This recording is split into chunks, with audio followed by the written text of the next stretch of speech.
Les bas et les airs, Jomb, on dit Mogop, à Mogo, on dit Flocop, à Floco. Disons-nous les choses, aujourd'hui, je suis avec deux grands hommes. Ah, c'est des médias. On se ressemble.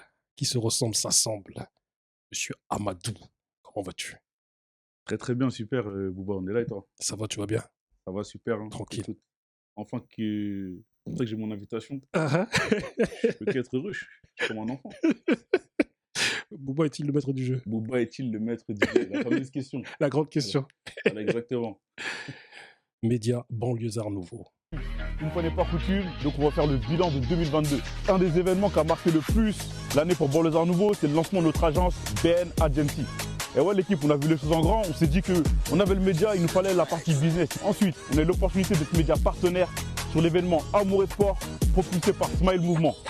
Donc Amour et Sport, c'est un événement de boxe interquartier qui ramène les valeurs du sport au sein de vos quartiers. L'équipe, franchement, ça a été un plaisir pour nous et on attend la deuxième édition. Grosse force à vous, Ahmad, Yaya, les frérots, on est ensemble. Ensuite, l'équipe, je suppose que vous avez dû voir l'information. Mais on a été invité à l'ONU à Genève. Donc, c'est une vraie dinguerie pour nous. En tout cas, je suis sûr que maintenant, le message, il a bien été passé. Vous avez sûrement dû voir aussi qu'à l'occasion de la Coupe du Monde, Adidas a construit une maison, la Homo Football sur Saint-Denis, pour lequel on a produit une dinguerie visuelle qui a été réalisée par Masto. Ouais, le visuel est vraiment bon. Hein. Bref l'équipe, autant vous dire qu'il y avait pas mal de choses pour nous et on peut même pas vous parler de tout parce qu'on n'aurait pas assez de temps pour une vidéo. Sur 2023, on compte développer notre chaîne YouTube, y amener de nouveaux formats, produire quelques documentaires. On va pas vous en dire trop, mais sachez que d'ici 2 semaines, il y a une première surprise. Donc allez vous abonner sur notre chaîne YouTube. Bref, restez branchés, restez bien concentrés, ça arrive bien vite. Bonne année à vous l'équipe. Ah ouais, attendez l'équipe, je suis parti comme ça. Mais n'oubliez pas, Banlieusard Nouveau, par nous, pour nous.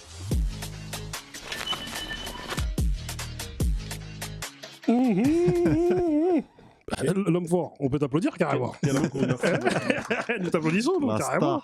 Attends. Merci les gars. Monsieur Amadou d'Abitao. Voilà, c'est ça.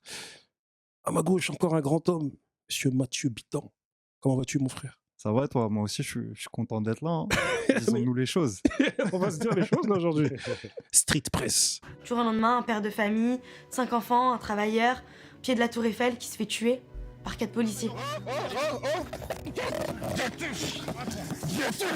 Quand j'entends le mot violence policière, personnellement, je m'étouffe. Si ça, c'est pas de la provoque, je l'aurais eu devant moi ce jour-là, j'aurais sauté au cou. C'est nous les mamans des greniers. On était là à la parvis de la gare, on vend des brochettes, mais à la gare, on vous embête beaucoup aux polices. Donc si on te prend comme ça, on prend toute la viande, on prend tout. Roberta nous a demandé, mais pourquoi vous vendez là à la gare? Nous, on a dit qu'on n'a même pas de papiers, on n'a pas de ressources, donc on vit comme ça. L'idée est venue de faire des assiettes solidaires, c'est-à-dire à travers une sorte de traiteur avec l'emporté. Les sans-abri qui prennent la nourriture ici, ils nous disent ça. Vraiment, les mamans, merci beaucoup pour vous.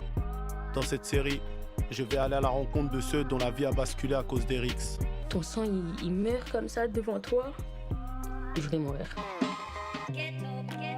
Le site Street Press met en lumière l'existence d'un deuxième groupe Facebook. Son nom, FDO 22 Uni. Le groupe compte 9000 membres. Plusieurs policiers y échangent des messages ouvertement racistes. Benoît Ballet. Les publications commentent l'actualité policière et les propos racistes sont nombreux. On va t'applaudir, cher monsieur. Magnifique boulot. Excellent. Messieurs, le thème d'aujourd'hui. Pourquoi cette émergence des street médias sociétés dans l'univers des médias aujourd'hui? Pourquoi votre émergence aujourd'hui? Elle est due à quoi? Bonne question. Hein. Elle est due à quoi? Moi, je pense qu'elle est due à plusieurs choses, à plusieurs facteurs. Et... Rapproche bien le micro, s'il te plaît. Ok. C'est mieux comme ça? Voilà, beaucoup mieux. Moi, je pense qu'elle est due à plusieurs choses. Je pense premièrement, tu vois, quelque chose de tout simple, et je pense que tout le monde a pu le remarquer. Il y a, je pense, une injustice, ou en tout cas, c'est la manière dont les médias jusqu'à aujourd'hui, en tout cas, on traitait les sujets peut-être banlieue, des sujets ici qui concernent les quartiers populaires, etc. Des sujets qui peuvent concerner des gens comme nous, en tout cas, n'étaient pas justes. La manière dont ils abordaient certains sujets, on s'est toujours senti lésé ou en tout cas mal représenté. Et donc, ce qui devait arriver a fini par arriver en simultané avec l'arrivée de tout ce qui est réseaux sociaux, la démocratisation des réseaux sociaux, d'Internet, l'accès à l'information. Toutes ces choses-là, en fait, assemblées en même temps, ont fait que nous, aujourd'hui, on existe, je pense. Ouais, moi je suis d'accord avec toi. Je pense qu'il y avait un manque. Je pense que Street Press, c'est né en 2009. Donc en vrai, ça fait déjà un moment. Mais l'idée de départ, moi j'étais pas là, je suis arrivé en 2015. L'idée de départ de Joe qui a fondé le média, c'est de répondre à cette défiance. Parce que toi, je sais pas si tu le vis, mais il y a une défiance des gens. Quand tu dis t'es journaliste, t'es journaliste, bon. Les gens sont à deux doigts de quitter la pièce. Et en fait, il y avait cette idée avec Street Press d'essayer de combler ce fossé. En faisant quoi? En faisant tout simplement du terrain. C'est ce qu'on a vu là un petit peu dans les extraits que tu as passés. C'est des reportages, c'est des documentaires.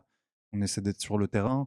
On essaie de parler de la vraie vie des gens, tu vois. Et je pense que toi, tu as un peu la même gamberge avec Banlieusards Nouveau. Et depuis le début, c'est ce qu'anime Street Press, tu vois. Et c'est ce qu'on veut faire vraiment, quoi. Et je pense qu'en cassant ce fossé-là qu'il peut y avoir des fois, ça peut aider à améliorer cette relation, tu vois. Et c'est pour ça qu'il faut d'autres lignes. Parce que les médias mainstream, peut-être qu'on va développer là-dessus, mais parfois elles portent une parole, on va pas se reconnaître, on va pas être d'accord, elle peut être stigmatisante, elle peut être discriminante, et il y a besoin d'autres voix, et je pense que c'est important que des médias comme Banlieusards Nouveau, comme d'autres, émergent, je pense que c'est important. Je rebondis sur un truc que tu as dit, tu as parlé de cette mauvaise connotation qu'ont certains, ou même beaucoup dans les quartiers, vis-à-vis des journalistes. C'est pas que dans les quartiers. Ouais, pas que dans les quartiers même. Mais aussi dans les quartiers. Ouais, ça reste assez même général. Ouais. Vous, comment vous avez contrecarré un peu tout ça? Quand vous avez annoncé à vos amis que hey, je suis un journaliste, j'ai monté un média. T'as vu, moi je vais te dire, jusqu'à aujourd'hui, j'ai jamais dit que j'étais un journaliste. Genre, je l'ai jamais dit. Et en fait, tu sais, je me pose même pas la question de dire est-ce que je suis un journaliste, je suis pas un journaliste. Enfin, tu sais, moi, je fais juste ce que j'ai à faire. En vrai de vrai, j'ai limite même quand on lançait Banlieusards Nouveau, comme j'ai dit, pour moi, pendant longtemps, jamais je me suis dit c'est un média. En fait, pour moi, c'est un outil. Tu sais, le média, il faut le voir comme un outil. Et nous, en fait, on se sert de cet outil pour une cause, pour faire quelque chose. Tu vois. Dire après, on peut appeler ça comme on veut. C'est pas spécialement. Pour moi, c'est même pas le sujet. Tu vois. Genre, le but pour moi, c'est pas d'être un journaliste. J'ai jamais voulu être journaliste. J'ai pas fait d'études de journalisme non plus. Et voilà, tu vois. Et peut-être que toi aussi, Mathieu, en vrai. Mais après, c'est important qu'il y ait des journalistes qui aient d'autres parcours. Exactement, c'est ça. Je suis pas non plus. Tu vois, je vais quand même contrebalancer un peu ce que je viens de dire. C'est quand même important, tu vois, qu'il y ait des journalistes parce que c'est quand même une profession. Tu vois, s'il y a une formation, c'est pas un truc, je pense, qui est accessible et qui est à la portée de tous, un petit peu. Donc, je pense qu'il est quand même important qu'il y ait des journalistes, qu'il y ait des gens qui se forment dans ce métier-là. Mais je pense que ça va être un métier qui va être de plus en plus accessible et de plus en plus ouvert parce que aujourd'hui, en vrai, tu peux tout apprendre. Tu as ton téléphone, tu as accès aux infos maintenant, c'est facile, tu vas sur Google. Maintenant, l'idée, c'est de trier aussi, tu vois. Mais moi, je pense qu'on peut dire que tu es journaliste. Ouais, et ça me va. Il faut assumer. Faut assumer. Mais justement, peut-être que maintenant qu'il y a des nouveaux profils, c'est là où, tu vois, le mot, il va devenir moins négatif. Parce que moi, souvent, malheureusement, ce qui arrive quand je vais en reportage, surtout dans les quartiers, parce que moi, je suis pas mal sur ce terrain-là, il y a beaucoup d'expériences négatives. Ah, mais le mec, il a déformé mon propos, mais j'ai pas compris, il a fait ça. Donc déjà, je pense que la première chose, c'est de bien expliquer les choses. Qu'est-ce que tu vas faire, en fait? C'est quoi ton intention? Est-ce que tu as un agenda ou pas? C'est quoi ton truc, en fait? Qu'est-ce que tu fais? C'est quoi ton projet? Puis après, il faut bien communiquer. Et après, je pense, c'est d'être fidèle à ce que disent les gens. En vrai, c'est du b.a.-ba, c'est simple. Hein. C'est simple. Est-ce qu'il n'y a pas un complexe par rapport au fait de se dire journaliste ou pas? Parce qu'on sait qu'il y a cette mauvaise connotation assez générale, pas que dans les quartiers, et j'ai l'impression qu'il y a une espèce de complexe qui est dû au fait que certains se disent « moi, je me dis pas journaliste parce que j'ai pas fait d'études de journalisme ». Mais du coup, moi, il y a des gens que j'ai rencontrés comme Daniel Mermet, de là-bas si j'y suis, qui m'a dit « moi, t'as vu, j'ai jamais fait d'école de journalisme ». Mais pourtant, on le perçoit comme journaliste et il se dit journaliste. Moi, franchement, en vrai, c'est même pas spécialement pour quelque chose de... Enfin, je vois même pas spécialement une connotation négative, tu vois. Je pense que pareil, tu sais, c'est pas le journaliste qui est mauvais ou pas mauvais. Je pense que c'est surtout, comme tu as dit, tu vois, c'est la raison pour laquelle. Pourquoi est-ce que tu es journaliste? Qu'est-ce que tu veux faire, en fait? Est-ce que quand tu viens, tu as l'intention c'est quoi, en fait? Est-ce que tu veux manipuler les chiffres? Est-ce que tu veux changer un peu la vision de la réalité, tu vois? Et je pense que c'est surtout ça, peut-être, qui peut, en tout cas, être problématique. Mais en vrai, c'est pas spécialement négatif. Mais moi, la raison pour laquelle, vraiment, je disais que je dis pas que je suis journaliste, mais c'est vraiment parce que je me suis même jamais posé la question. Alors, je me suis pas demandé au début, quand je lançais le média, ah, mais vu que je suis pas journaliste, est-ce qu'on peut aller voir telle ou telle personne? Moi, je l'ai fait parce que je sentais qu'il fallait le faire. Et c'est ça. Mais après, peut-être que l'approche, c'est parce qu'on va dire que nous, on est beaucoup, beaucoup plus jeunes qu'un média comme Street Press. C'est-à-dire que j'apprends beaucoup de choses. Peut-être que là, ce que je dis aujourd'hui, dans un an, je vais me rendre compte, je vais me dire, ouais, Amadou, t'es un ouf, ou peut-être que, tu vois, j'apprends tout le temps, en vrai. C'est un travail journalistique qu'il fait. Hein. C'est totalement un travail journalistique. C'est ça. Tu te demandes ta carte de presse, je t'incite à le faire. Bah non, mais pourquoi pas? Faut pas s'interdire ça. Ah non, mais clairement. Et je reconnais pas je sais pas si les gens le savent forcément, mais la profession de journaliste, elle n'est pas réglementée par un diplôme ou autre. Comme tu disais, Daniel Mermet, tu peux avoir ta carte de presse, tu peux être journaliste sans avoir de formation. En fait, dès que tu as une activité journalistique, bah, tu peux être journaliste. Donc après, il y a des bons et il y a des mauvais. Mais tu peux être journaliste. Et toi, je pense que ce que tu fais depuis plusieurs années, des reportages, des portraits, c'est un travail journalistique. Mais non, je veux pas te... non, mais parce que j'avais l'impression que j'ai un truc contre ça. Non, c'est ça, tu veux pas te mettre dans une case où... Pose bien le micro vers toi. Voilà. Ouais, en fait, ce que je disais pour que vous compreniez vraiment, en fait, que j'ai aucun souci avec ça, tu vois. Genre, on peut me dire, mais c'est juste que je me suis jamais posé la question, juste. Tu vois, je fais juste ce que j'ai à faire.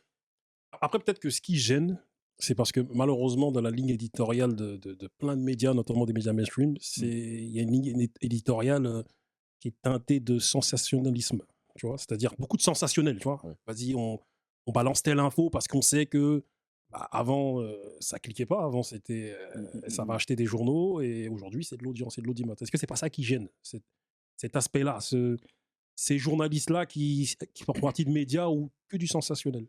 Je pense qu'il y a beaucoup de gens qui ont fait du mal à l'image des journalistes. Hein. Il n'y a qu'à allumer sa télé pour le voir. Après, je pense qu'aujourd'hui, il y a le choix. Tu vois, c'est comme dans le rap. Pour moi, aujourd'hui, je ne peux pas dire. Ouais. Si tu dis le rap, c'était mieux avant, pour moi, t'as la flemme, en fait. Commence pas à le lancer. Ouais, je sais que là, on est avec un... Là, toi, tu commences. Non, mais pour moi, si tu dis... Le sujet va changer si tu... Si tu dis que tous les médias sont pourris, moi, je pense que tu as eu la flemme parce que tu as le choix. En vrai, tu as le choix. Tu as du Banlieusard Nouveau, tu as du Street Press, tu as X Média, tu as Bouscapé si tu kiffes le rap. Si tu n'aimes pas Bouscapé, tu peux aller sur un autre média rap. Et ainsi de suite. Il y en a beaucoup. Il n'y a pas que BFM, il n'y a pas que CNews. Il ne faut pas être flemmard aussi, il faut faire l'effort. Et je pense qu'il y a plein de gens qui proposent plein de choses et qui sont intéressantes. Et pour rebondir sur ce que tu dis, moi, il y a quelques temps, j'avais été contacté par une université à Lille, l'ESJ, l'université de journalisme. Du coup, moi-même, ils m'ont contacté. J'ai dit, mais c'est quoi les bails? et finalement, tu vois, ils m'ont contacté parce qu'ils voulaient avoir la vision de médias comme le nôtre et comme le vôtre aussi sur notre expertise vis-à-vis des quartiers, tu vois, les différentes problématiques. Et je me suis retrouvé dans une amphithéâtre avec, je sais pas, ils devaient être 40 ou 50. Et tu parles, ils prennent des notes. Et c'est là que moi-même, je me suis dit, t'as quelque chose à apporter. On a quelque chose à apporter en vérité. Parce qu'on a une expertise, comme dirait un de mes amis qui s'appelle Idrissa, il me disait, en vérité, vous êtes issu d'un certain milieu ou pas, mais quoi qu'il en soit, vous avez une expertise par rapport au fait que vous côtoyez ces milieux-là. Et en plus, vous pouvez matérialiser cette expertise. Franchement, à fond. Ça, c'est clair, on s'en rend pas spécialement compte parce que pour nous, c'est notre quotidien, tu vois. Mais en vrai de vrai, ouais. Que la possibilité, toi, quand tu es à Grigny, par exemple, tu vois, et que tu marches tranquillement, il y a plein de choses qui vont se passer sous tes yeux que tu vas observer. Combien de journalistes qui ne peuvent pas le voir, ça? Ils ne peuvent pas le voir de leurs yeux. Et toi, Bouba, tu le regardes, mais tu as aussi cette capacité à le voir avec un œil extérieur, ou en tout cas d'expliquer la chose, tu vois. Et donc, forcément, ouais, t'as une certaine compétence. Nous, moi, je suis dans le lot. Toi, je t'ai vu beaucoup de fois avec ta caméra. Le week-end, quand je t'appelle le samedi, je croise qui? Je te croise toi, très souvent. avec ta caméra. Donc, tu fais du terrain, tu documentes, c'est un travail journalistique. Ouais, si, ouais. Même si je suis un peu comme en mode où on est en mode, on se dit bon, Vous avez peur. on se dit intervieweur, tu vois, mais en vérité vrai, Bah, nous combien sommes de des fois je t'ai journalistes. croisé? Ouais, on s'est Ça va. croisés, on s'est recroisés non-stop, tu vois.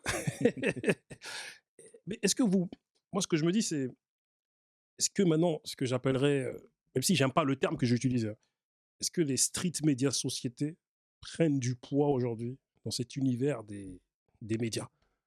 Et quand je vois que Street Press, vous êtes là, à un moment donné, carrément, vous êtes avant-gardiste sur certaines enquêtes. Par exemple, le fait d'avoir trouvé ce groupe WhatsApp avec tous ces policiers racistes. Et que ce soit repris par des médias mainstream. Ouais. Groupe Tu vois. Facebook Ouais, groupe à Facebook, je veux dire, l'époque, c'est parce qu'il y ça. avait une autre enquête qui était Ouais, ok. sur des groupes WhatsApp. Nous, c'était Mhm. sur des groupes Facebook. C'est ça.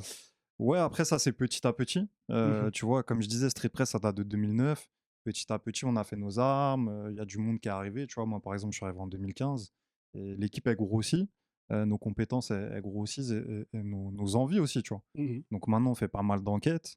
Et ça, par exemple, c'est une enquête voilà, qui avait fait du bruit, qui avait mené à l'ouverture d'une enquête. Et on essaie de faire ça de plus en plus. Là, tu as passé des extraits aussi de documentaires qu'on fait. C'est ça. Avant, on faisait des documentaires voilà, sur notre chaîne YouTube. On a commencé 10 minutes, puis 20, puis 30, puis de plus en plus de vues. Là, on vend des documentaires au service public, à France Télévisions. Ils sont dispo sur France TV/.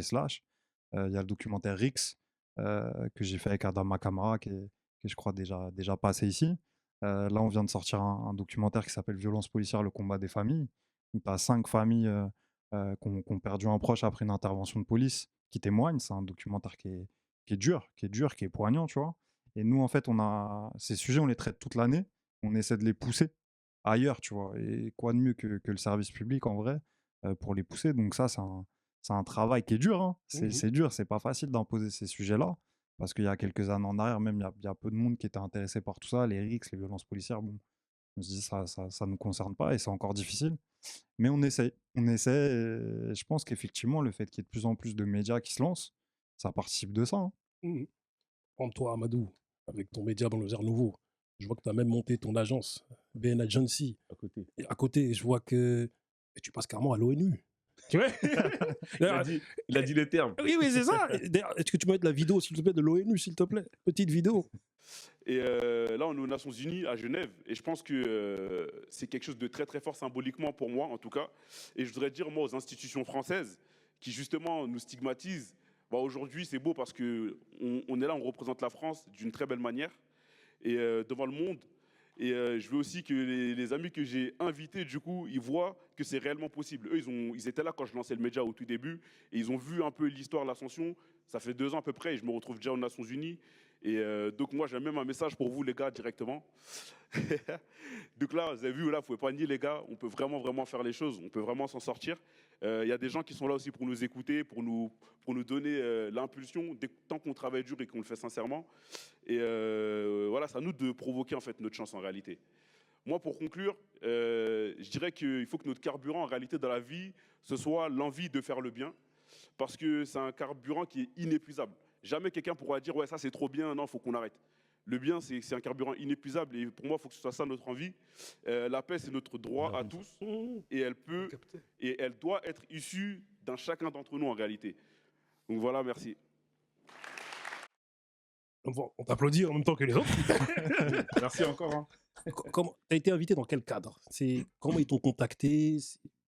Comment s'est fait cette connexion? Comment ça se passe? C'était début septembre. Je reçois un message sur LinkedIn d'une dame, Marie-Jo. Ouais, elle fait partie. En fait, il y a un programme, tu vois, à l'ONU qui s'appelle les Peace Talks. Tu vois.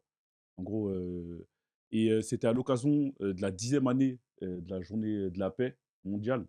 Elle voyait un peu les posts que je mettais sur LinkedIn et tout. Elle m'a dit qu'elle aimerait bien me recevoir pour venir parler un peu du combat par rapport à Banlieusard Nouveau et de ma vision de la paix dans le monde. Et donc, elle m'avait dit, ouais, elle m'a connu peut-être quelques jours. Enfin, j'avais pas eu tant de temps que ça, en tout cas à l'avance. Mais voilà, elle m'avait proposé. Et moi, j'ai dit oui, hein, direct. Hein. On refuse pas. Qu'est-ce que tu as ressenti? Mais avant ça même, à un moment donné, tu as dit, ouais, les gars, vous avez vu, c'est comme si tu leur avais dit, je suis la preuve vivante que lorsqu'on est déterminé, c'est possible. Ouais, en fait, c'est ça. En fait, pourquoi?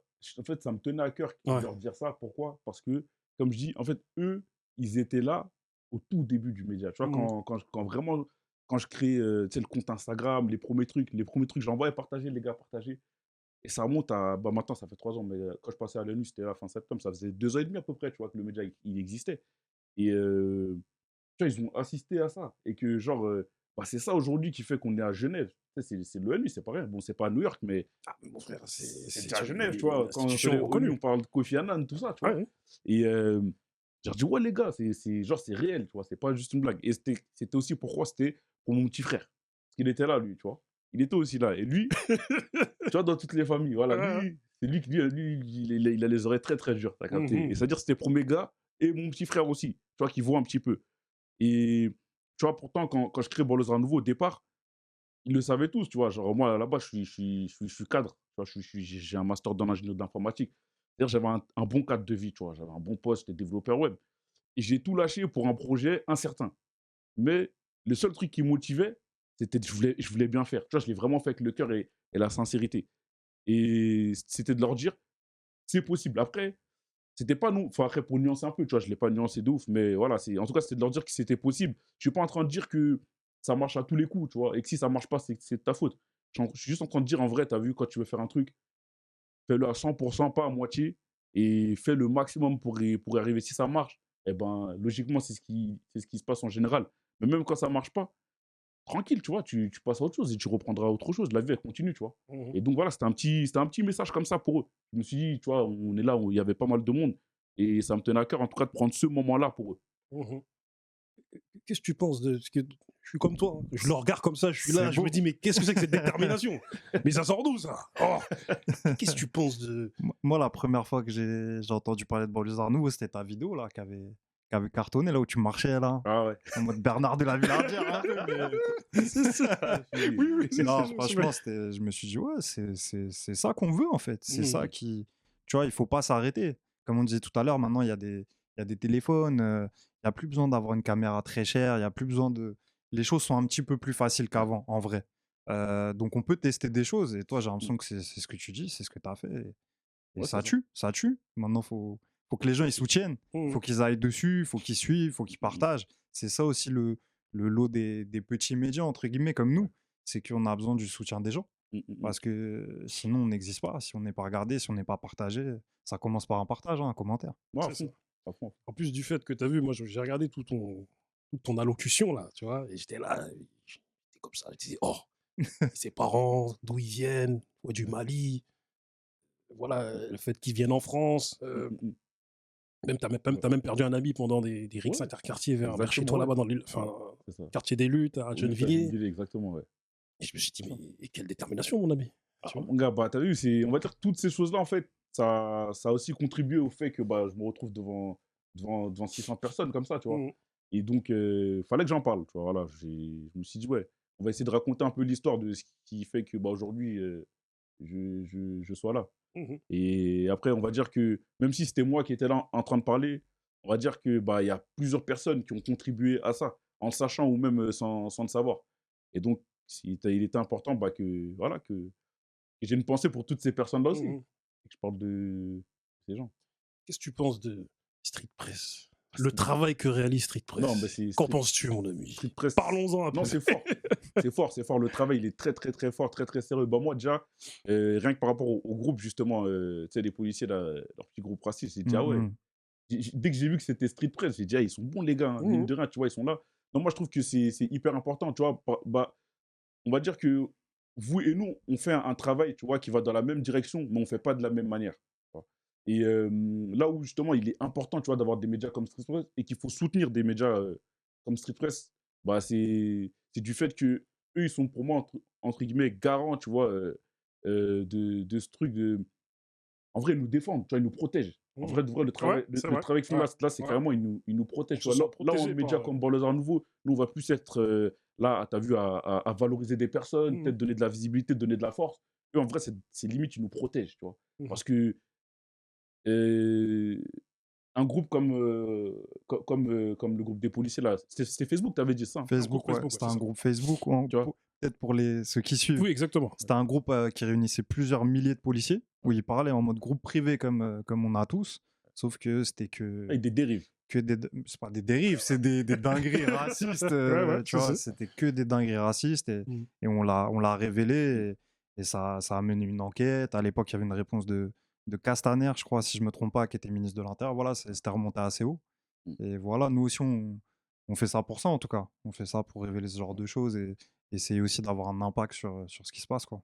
En tout cas, j'étais obligé d'en placer une pour les mamans de Grigny. Tu vois, les mamans avec les brochettes, ces célèbres brochettes à la gare de Grigny, tu vois. C'est ce que j'allais dire aussi. Après, au-delà même de toutes ces investigations, on va dire qu'ils font aussi un travail de terrain. C'est-à-dire que, tu vois, justement, aller au contact des mamans de Grigny, tu vois, ou quand vous faites votre documentaire là-bas par rapport à tout ce qui est RICS, en fait, vous donnez la parole à des personnes qui sont peut-être invisibilisées ou en tout cas qu'on met sur le côté ou qu'on néglige. C'est combien de fois même nous, tu sais, on va sortir d'une gare, on va voir la brochette, tu as la gare de Saint-Denis, tout ça.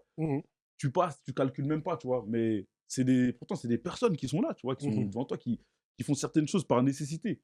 Et tu sais, ils ont des vies qui sont difficiles. Et de prendre le temps, tu vois, de venir à la rencontre de ces gens-là, c'est quelque chose d'hyper fort et d'hyper important, tu vois. Et ça permet même de briser beaucoup de barrières, beaucoup de clichés. Ça casse les clichés, hein. Ça casse les clichés parce qu'on raconte d'autres histoires, mais en fait, ces histoires, pour les gens qui ont grandi en banlieue, c'est des histoires du quotidien, en fait. Et les mamans de Grigny, tous ceux qui sont passés à la gare de Grigny 2, bah, elles sont toujours là. Et la police saisit leurs brochettes et elles reviennent, et la police saisit leurs brochettes et jusqu'à ce qu'elles créent une association, et elles font des repas pour les plus démunis. Donc ça, ouais, pour nous, c'est un kiff, hein, quoi, quand on a tourné, c'était kiffant, tu vois, de raconter ces histoires-là.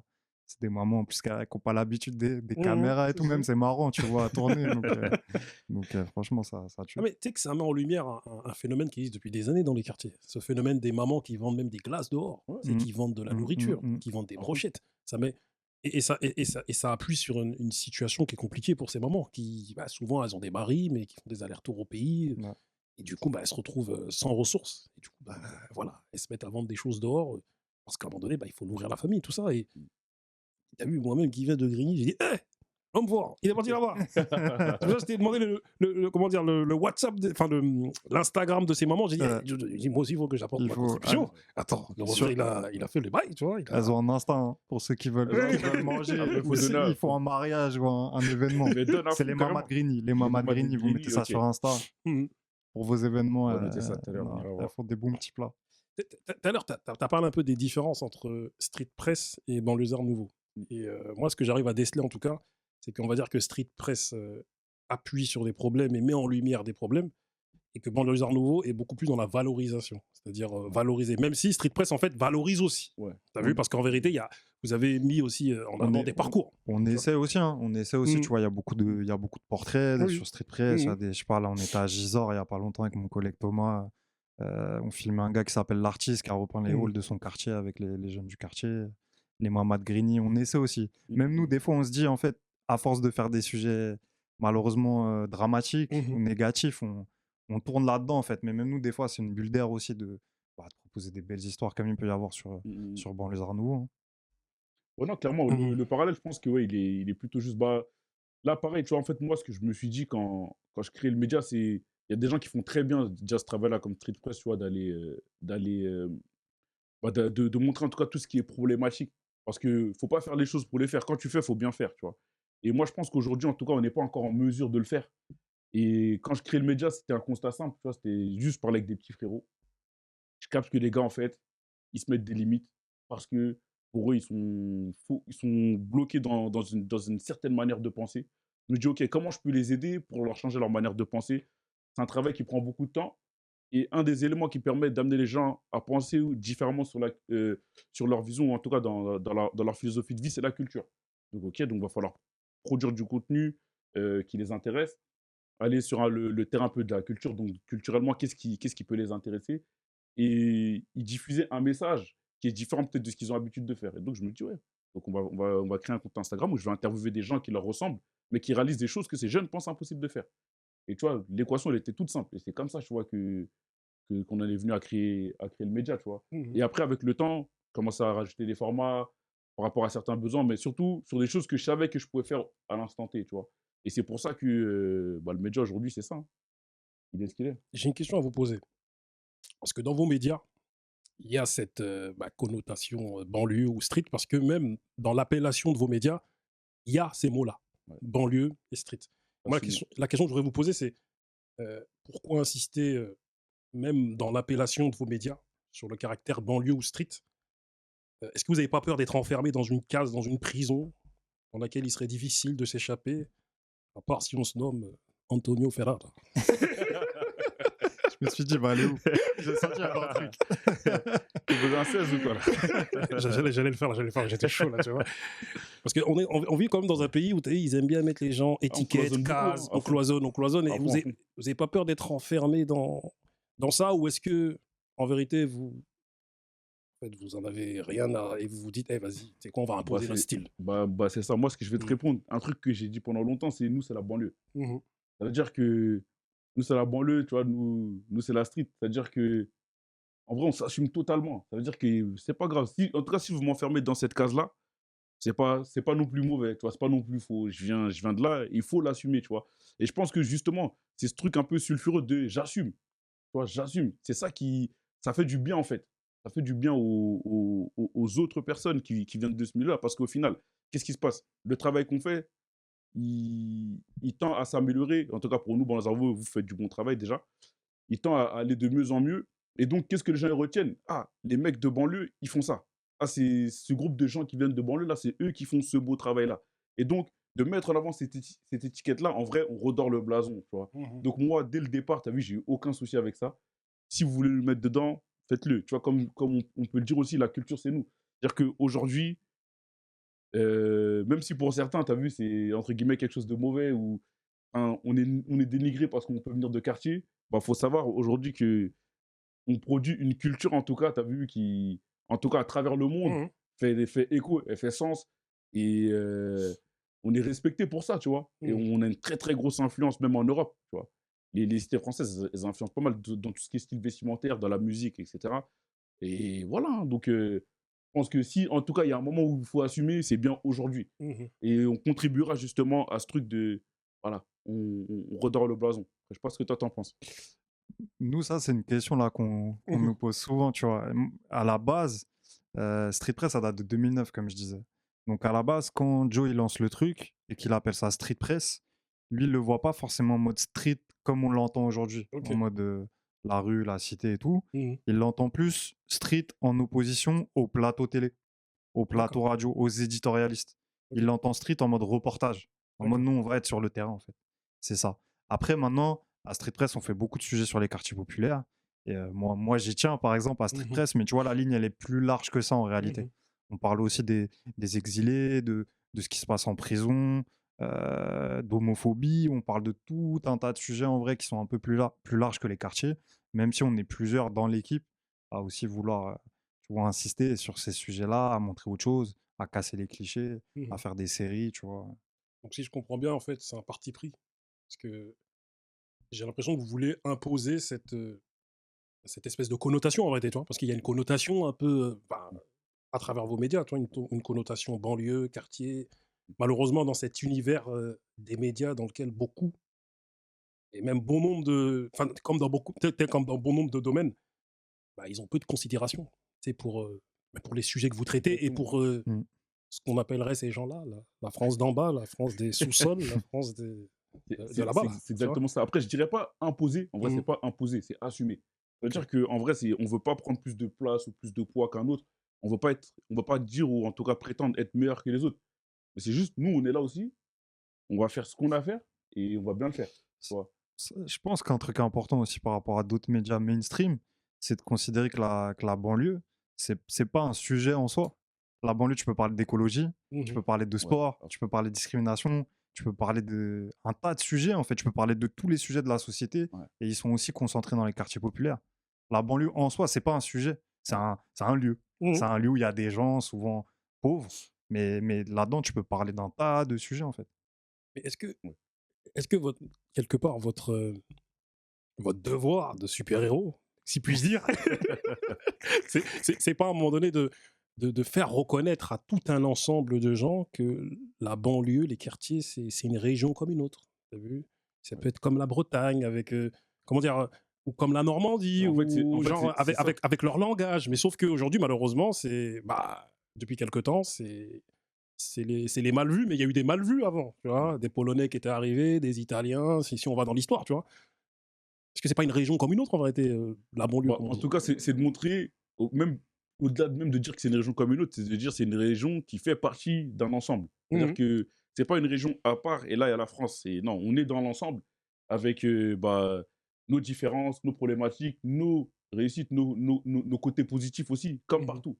Je peux aller dans n'importe quel milieu, t'as du bon et du moins bon. Tu vois. Et c'est juste, voilà, juste ne pas marginaliser. Ne pas dire, il y a la banlieue, il y a la campagne, les milieux ruraux et le reste. Tu vois. Et je pense que c'est juste, voilà, se dire qu'il y a un ensemble. Et ouais, et en fait, traiter juste avec équité. Hein.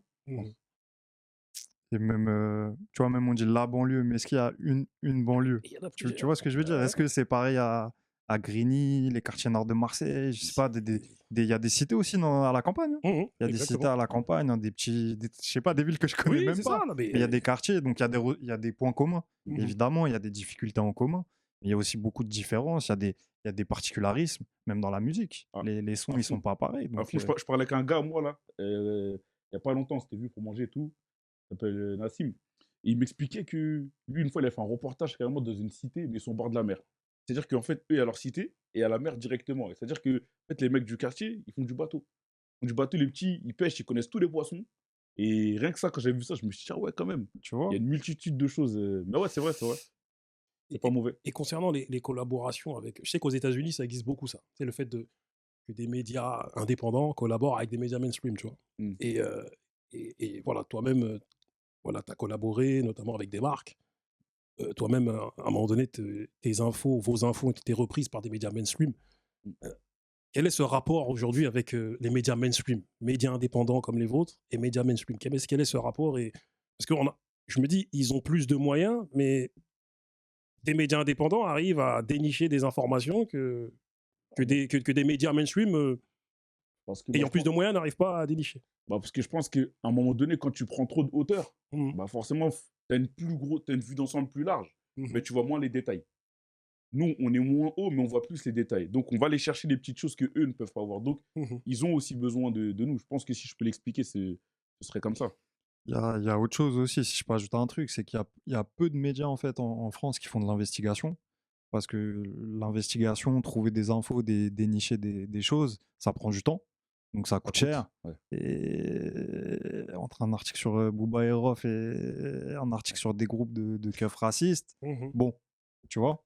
Et pour une info qu'on voit passer, qui est reprise au JT, il y en a combien qu'on sort qui, malheureusement, n'ont pas autant d'écho et qui sont pas moins graves. Donc voilà, ça c'est aussi la réalité du truc. Et en fait, le fait d'être un média indépendant, de ne pas dépendre de milliardaires de Vincent Bolloré ou de Xavier Niel, ça fait qu'on a une indépendance. Donc on choisit la ligne éditoriale qu'on souhaite. Et cette ligne éditoriale de l'investigation, tu vois, c'est notre rédacteur en chef Mathieu Mollard. Il a impulsé ça. Et du coup, là, il y a une petite cellule en gros à Street Press. Tu vois, tu as 4-5 journalistes qui, tous les jours, bossent, vont aux tribunaux, cherchent des choses, tu vois, voient des sources. C'est un boulot et c'est du temps. Et c'est pas forcément le plus rentable. Mais nous, heureusement, on ne dépend pas de ça. Parce qu'il a dit quelque chose d'important, là. Et le fait que les médias, en vérité, sont cernés, tu vois, cernés par une idéologie. À fond. C'est pas faux non plus ce qu'il dit. Le fait, en fait, d'être indépendant, pourquoi c'est important? Parce que pourquoi il y a certaines infos qui vont être remontées par des petits médias comme Citress et que deux gros ne pourront pas remonter? Je pense que c'est aussi pour ça. C'est une question d'envie aussi, je pense, hein, des fois. Hein. Des fois, il y a certaines choses pour des intérêts qui peuvent appartenir à tel ou tel. Tu vois, si tu as autant de milliardaires qui investissent dans des médias, c'est pas pour rien, tu vois. C'est qu'il y a bien quelque chose derrière. Et je pense que ça peut être aussi une des explications. Ouais. Est-ce que le pouvoir, parce qu'on sait déjà, mais c'est pas ça, là, l'information, la presse. Parce qu'en vérité, si c'est d'après ce qui se dit, 8 milliardaires qui financent les plus gros médias de ce monde, est-ce que le pouvoir, c'est pas ça? L'opinion publique, clairement. Moi, je pense que vraiment, quand tu as l'opinion publique, t'as le pouvoir, on peut dire. Hein. Je pense vraiment. La capacité, en fait, à je dirais pas contrôler, mais c'est presque ça, contrôler les masses, tu vois, parce que si toi, je te persuade d'une chose et que toi, toutes tes actions de ta vie sont liées à cette chose-là, en vrai, je t'ai influé, je t'ai amené à faire quelque chose, tu vois, je t'ai contrôlé. Et donc, pour moi, en tout cas, en tout cas, c'est un des grands pouvoirs ultimes hein, de gérer de pouvoir contrôler des médias. Un jour, il y a un mec qui m'a dit plus fort comment dire, que l'argent, c'est le réseau, et plus fort que le réseau, c'est l'information. Qu'est-ce que tu en penses, mon ami? Je pense que les médias, c'est clairement une facette de l'influence des grandes fortunes dont on parle, mais qui à côté, je sais pas, vont avoir des ports en Afrique, si on parle de Vincent Bolloré, qui ont accès à des marques de luxe. Les médias, c'est une des facettes. Et ici, un des exemples flagrants en ce moment, c'est la stratégie de Vincent Bolloré, qui a racheté le groupe Canal, Canal en Afrique. qui a changé la ligne éditoriale de Feu iTélé, qui est devenue CNews, une antenne d'extrême droite, tous les jours. Qui a enlevé les guignols. Tu vois, Il a édulcoré avant pour les enlever après. Qui a fait partir des dizaines et des dizaines de journalistes qui n'ont pas accepté de travailler dans ces conditions, mais il le fait aussi dans des groupes comme Prisma Media, qu'on connaît moins, mais qui sont pleins de magazines édités. J'ai bossé là-bas, moi. T'as bossé là-bas? Avant Bolozar Nouveau, c'est mon dernier poste. J'étais développeur chez Prisma. Bah voilà, il y a des tas de journalistes qui sont partis, qui ont fini en burn-out, parce que c'est insidieux. Ils vont mettre des managers un peu toxiques, qui vont te refuser un papier, qui vont te mettre la pression, qui vont te faire sentir mal. Hop, tu vas partir. Et petit à petit, les gens sont remplacés. Et lui, à la fin, c'est son idéologie qui gagne. Et malheureusement, l'idéologie de Vincent Bolloré, voilà, on sait ce que c'est. Et vous qui êtes là, admettons maintenant qu'il y a un gros financeur qui arrive et qui pense à vous racheter. Et avec une manne financière conséquente, quitte à changer vos médias du tout au tout, de la ligne éditoriale au visuel, en passant par le nom même, avec une grosse manne financière. Oui ou non Est-ce que... Bah écoute, t'as vu, il m'a regardé en premier. Non. Non, mais parce qu'en fait, c'est évident, genre. Moi, personnellement, en tout cas, la raison pour laquelle j'ai créé BN Agency, c'est pour ne jamais avoir besoin de ça. C'est-à-dire que l'idée, c'est d'avoir une agence. En fait, si tu veux, pour moi, l'agence BN Agency, elle est au service de Banlieusards Nouveaux. Et pourquoi est-ce que j'ai voulu créer cette agence-là? C'est parce que justement, il faut qu'on soit totalement indépendant. Tu sais, au début, je bossais avec des municipalités. On me disait, mais tu peux avoir des subventions, etc. Mais très, très vite, moi, j'ai compris qu'en tout cas, le nerf de la guerre, c'est l'indépendance. C'est-à-dire qu'il faut que la seule chose qui me remet de l'argent, ce soit mon travail. Et pas quelqu'un qui me donne de l'argent par complaisance. Parce que le jour où ma tête, elle lui revient plus, ou j'ai fait quelque chose qui lui va pas, ou en tout cas, mes décisions, il a un mot à dire dessus, tu vois, c'est problématique. C'est-à-dire que, non, clairement, jamais. Jamais de la vie. Parce que là, je vois beaucoup de programmes et même de médias, ou même en tout cas d'émissions, qui à un moment donné, si on décèle les différents modèles économiques. Par exemple, il y a le modèle économique de Mediapart, où c'est par abonnement, avec des contenus exclusifs et autres. Il y a aussi un modèle économique où c'est des marques qui financent. Il y a le modèle économique où à un moment donné, surtout pour les médias musicaux, on va dire, où c'est comment dire, des majors, des maisons de disques qui financent. Vous seriez prêt à un moment donné à collaborer avec ce genre de sponsors, voilà, des sponsors qui viennent et qui investissent. La vérité, c'est qu'on le fait tous, si on doit parler franchement. Toi, tu as monté ta structure à côté. La vérité, c'est que les médias indépendants comme nous, à un moment, il faut qu'on se finance. Donc la plupart ont monté une agence, c'est le cas aussi de Street Press, où on bosse pour des clients qui peuvent être des entreprises, des associations, etc. Après, à Street Press, qu'est-ce qu'on a lancé pour parer à ça? Parce que le but, c'est d'être financé par nos activités journalistiques. On a un modèle à la Mediapart, mais si tu veux, c'est un média à prix libre. C'est-à-dire qu'on reste accessible. Parce que ça sert à quoi d'écrire sur les plus précaires s'ils n'ont plus accès à ce qu'on fait pour nous? Ça n'a pas de sens. Donc on reste accessible, mais par contre, les gens peuvent faire un don. Comme tu ferais un don à une asso que tu soutiens. Donc on demande aux gens 2 €, 5 € à hauteur de leurs moyens. L'année dernière, on a levé 140 000 € comme ça. C'est le record pour nous et chaque année ça grossit un peu, c'est-à-dire que la communauté elle comprend aussi ce message. Sans vous en fait on n'existe pas, ou sans vous bah, on est à la proie voilà, d'investisseurs qui viendraient changer la ligne éditoriale. En fait l'indépendance, c'est ce que répète Edoui Plenel tout le temps, tu vois, mais l'indépendance de ces médias elle existe qu'à travers les lecteurs et qu'à travers l'argent des lecteurs. En fait votre parade à vous c'est d'avoir monté des agences à travers lesquelles vous de manière privée, voilà, vous travailler avec eux, voilà. C'est ça. Parce que, voilà, comme je le disais tout à l'heure, voilà, il y a enfin, bien heureusement ou malheureusement, ce modèle économique où certains sont financés par des marques et leur ligne éditoriale est obligée d'être... Par contre, moi, en vrai de vrai, le problème pour moi, c'est pas d'être financé par une marque ou d'avoir quelqu'un, en tout cas, qui met de l'argent. C'est pas ça le problème. Non, mais c'est pas... qui? C'est d'où il vient. Tu vois, c'est ça. Et surtout, les conditions que tu mets avant d'accepter de peut-être, bah, en vrai tu troques une part du média à quelqu'un ou une entité, une marque, une personne, tu vois. Et en fait, c'est les conditions que tu mets sur les papiers, c'est ça le plus important. C'est les conditions, c'est à quel prix. Et qu'est-ce que tu cèdes, tu vois. Mais moi, je sais que, par exemple, sur en tout cas, ce qui va être la direction, ou, tu sais, le nom, etc., jamais de la vie, ça c'est... En fait, l'idée, c'est de sécuriser le média. Faire en sorte qu'on puisse jamais changer le média, tu vois. C'est-à-dire que si quelqu'un pose des sous, il n'y a pas de souci, mais ça ne va pas être contre la sécurité du média. Voilà, c'est ça, en fait. Et je pense que c'est là où ça devient problématique, en fait. Et c'est ça qu'il faut passer. Après, ouais, en fait, il faut être en mesure d'exister, tu vois. Il faut trouver le juste milieu. Sinon, on n'existe plus. Si on n'existe plus, qui fait le travail? Donc, il faut trouver le juste milieu entre on veut exister, mais on ne veut pas non plus se vendre. C'est un boulot d'équilibriste, ça. Hein.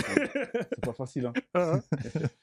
Nous, médias street, si puis-je dire, vivons au rythme de l'actualité heureuse comme malheureuse des quartiers, car nos spécificités sont de montrer plus le côté lumineux que le côté obscur des quartiers.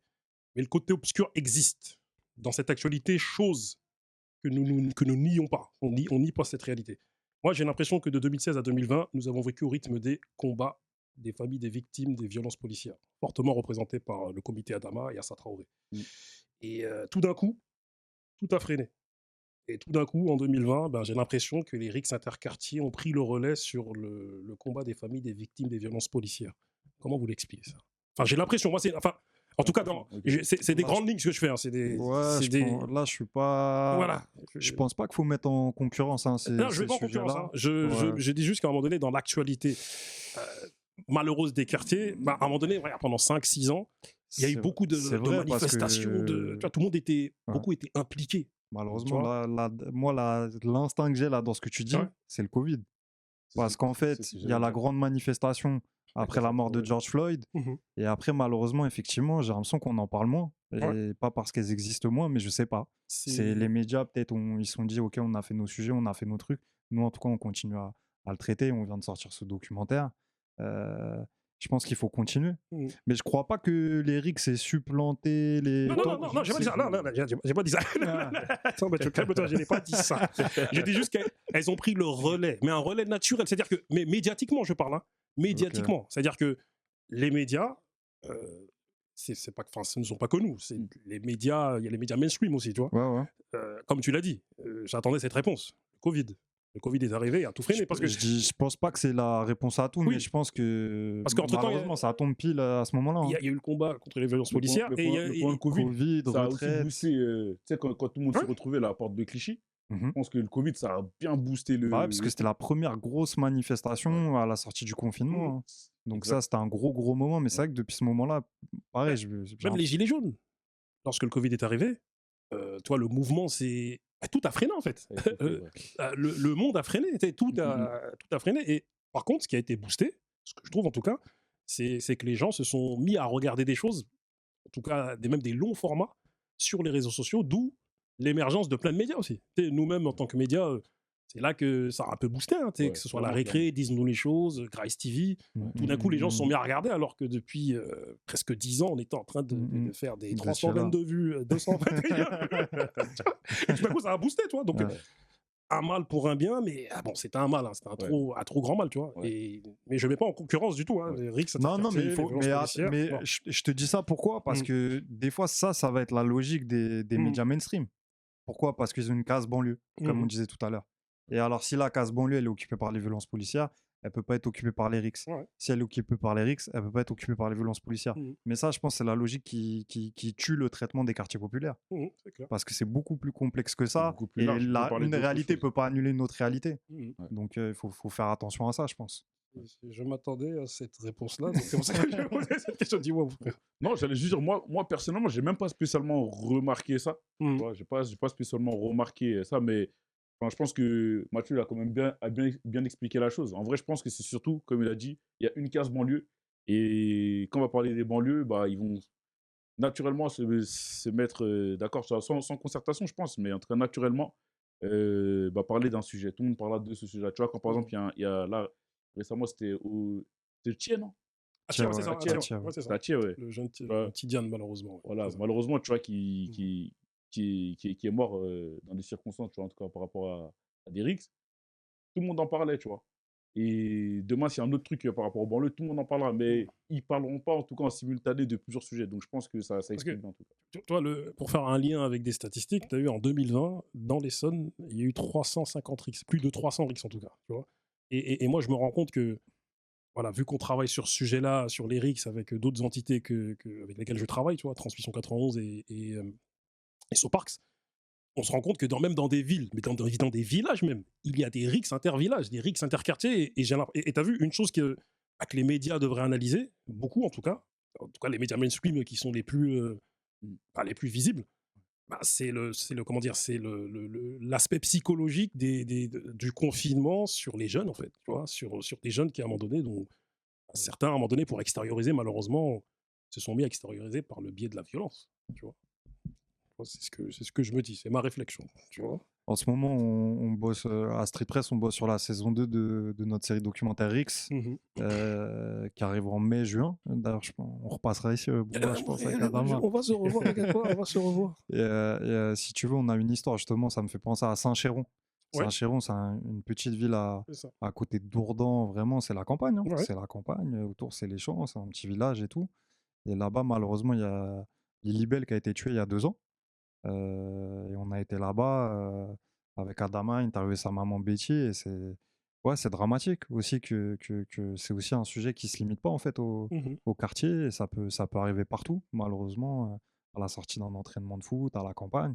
Et justement, dans cette saison 2, on va essayer de comprendre l'engrenage de tout ça, et on va essayer de donner des clés pour comprendre ce qui se passe et pourquoi des jeunes de 14, 15 ans meurent comme ça, du jour au lendemain, coup de couteau. C'est dramatique, et moi je pense encore qu'on n'en parle pas assez. Mais c'est clair, nous-mêmes il y a peu, on a rencontré le maire de Dourdan, et notamment, comme je t'ai dit, on met en place des ateliers débats, tout, et à un moment donné, on va en mettre là-bas aussi, et comme dans d'autres villes, et pour un peu trouver des solutions par rapport à tout ce qui se passe. Dourdan, Saint-Cheron, là-bas c'est calme. Et il y a quelques années, à un moment donné, les choses ont explosé. Mais vraiment, bon, là on arrive à la fin de notre entretien. En tout cas, pour faire un parallèle entre vos médias et même... parce qu'en fait, on est tous ensemble, entre guillemets. Enfin, même, on est ensemble, j'ai même pas de guillemets, mais nous-mêmes, on a une espèce de mouvement avec Rise TV et d'autres médias. Et moi, je sais qu'avec Barberish, souvent, on s'est dit, on se donnait un plan sur 5 ans. C'est-à-dire, on s'est dit, dans 5 ans, il va falloir qu'à un moment donné, un de nos programmes émerge. Et je me suis rendu compte qu'en regardant la série du Wu-Tang, Reza, il avait un plan sur 5 ans aussi, tu vois. J'ai dit, oh! Incroyable la série. Pas d'hasard, hein. Pas d'hasard, mon frère. En plus, le Wu-Tang est mon groupe préféré en plus. Et Reza, j'ai toujours regardé en mode. Je sais que c'est lui le chef, c'est lui qui a donné le nom de Old Dirty Bastard, c'est lui qui a donné le nom des mecs, tu vois, qui a donné la direction, tu vois. Et on s'est dit qu'à un moment donné, comme vous, enfin, comme ce qui arrive avec vous aujourd'hui, il va falloir qu'on a au moins un ou 2 programmes qui émergent. Et il va falloir aussi qu'à un moment donné, qu'on collabore aussi avec des médias, tu vois, des médias dits mainstream, tu vois. Et parce que, en vérité vraie, la synergie, c'est l'évolution, quoi, tu vois. Non, totalement, je suis totalement d'accord. Et de toute façon, en vrai, je pense que c'est la suite naturelle des choses. Collaborer, même déjà collaborer entre nous, et collaborer aussi effectivement avec d'autres médias. Mais encore une fois de plus, tu vois, je pense que c'est surtout une question d'intention. C'est quoi le but derrière? C'est quoi le but derrière la collab? C'est quoi, qu'est-ce qu'on veut faire derrière? Et je pense que c'est ça en fait qui va vraiment nous driver peut-être dans la bonne direction. C'est avant même de vouloir faire une collab ou faire quelque chose, c'est l'intention que tu y mets. Qu'est-ce que tu veux faire? Ok, pour ça, qu'est-ce qu'il va falloir qu'on fasse? Avec qui on va devoir collaborer? Voilà, ça c'est mon point de vue. Quel est ton point de vue, mon ami? En 2020, on avait fait une opération qui s'appelle Surécoute, avec Yard, Bouscapé, l'écho des banlieues. Il y avait cette idée-là, en fait, d'être en commun sur un sujet, sur les violences policières. Bon, le truc n'a pas duré dans le temps, parce que chacun a ses agendas, mais c'était je pense que c'était une bonne démarche. Et le fait aussi que Bouscapé, c'est important aussi que des médias qui ont cette ampleur-là, parce qu'ils ont une audience très forte, s'engagent aussi sur des sujets de société. Et là, je crois qu'ils ont changé de rédacteur en chef. C'est important. C'est important aussi. Parce que comme on dit, il y a toute cette, ces strates au niveau des médias, tu vois. Tu sais, il y a les Bouscapé, Rap Elite, Rap Punchline, qui sont plus des médias identifiés rap, mais qui sont quand même des médias indépendants. aussi dans le projet. Qui sont quand même des médias indépendants et en vérité, c'est eux qui ont donné l'exemple à bon nombre d'entre nous, en fait. Tu vois, même à Tonton Marcel, quelque part, il a donné l'exemple à plein de gens, hein, avec sa caméra en allant et en filmant comme il filmait, avec les pieds, là, et jusqu'à monter sur les gens. Tu vois. Mais justement, ma dernière question, c'est quel regard vous portez de certains médias comme l'Écho des banlieues, Gab Morrison, Click. Quel regard vous portez dessus? Moi, le regard que je porte dessus, Écho des banlieues, déjà, ça, c'est les frérots. En fait, moi, je pense que on est aujourd'hui, tu vois, si tu regardes un peu l'échiquier, tu as vu des médias, comme il expliquait en intro, donc là, on va finir d'une manière très logique par rapport à comment on a commencé, tu vois. Tu as vu, aujourd'hui, je pense qu'il y a vraiment à boire et à manger pour tout le monde, tu vois. Et il faut justement qu'il y ait une multitude de propositions, tu vois, et que les médias, tu vois, qui viennent de chez nous, qui viennent de nos milieux en tout cas, traitent un large panel de sujets avec des approches tout aussi différentes les unes que les autres. Et pour moi, il n'y a pas une seule bonne approche en vrai. Tu vois. Et justement, plus on aura d'approches différentes, et plus on pourra affiner justement la précision et le détail avec lequel on racontera nos histoires et en tout cas, on pourra transpirer ces histoires-là. Donc je pense que, en vrai, force à tout le monde, tu vois. Tant que l'intention, elle est bonne. Tu vois. Moi, quand l'intention, elle est bonne derrière, moi, j'ai rien à dire dessus, tu vois. Peu importe la manière.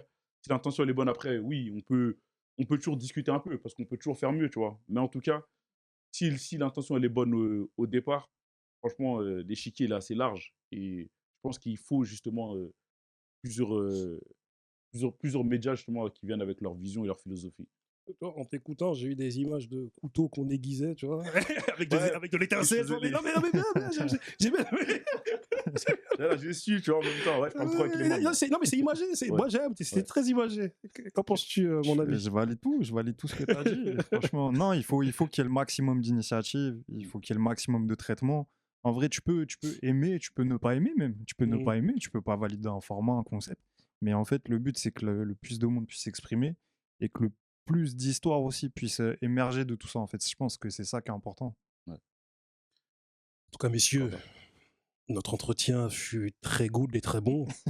Tu vois, c'était magnifique. C'était comme du yassa ou du tchèb, tu vois, ou d'autres plats encore, t'as vu? D'autres plats, tu vois. Moi, j'aime voilà, d'autres plats bien raffinés, tu vois.